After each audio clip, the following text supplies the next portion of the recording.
शेष पर्यायर रूस यूक्रेन युद्ध बंदर आलोचना शेष पर्यायर पहुंचुची शांति आलोचना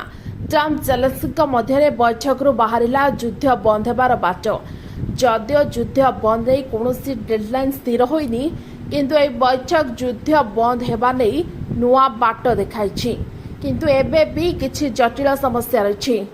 जमी और सीमा विवाद बड़ समस्या साजिछि बोली प्रेस मीटे जणाइले ट्रम्प जेलेन्स्की कहते शांति 20टी मुख्य पॉइंट बाहरी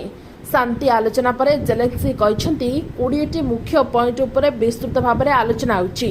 20टी मध्यरु 90% उपर दुई देशर सहमति प्रकाश पाई सबुठ बड़ कथा होछि स्थायी शांति पाई सुरक्षा ग्यारंटी गुरुत्वपूर्ण बोली उभय देश कहते रूस यूक्रेन युद्ध को 4 वर्ष पूरी बेले युद्ध बंद रे एबे आशा उज्जवल होछि तृतीय पक्ष भाव ट्रम्प हस्तक्षेप कर युद्ध बंद करने प्रयास जारी रखिछन्ति। Bureau report OT live.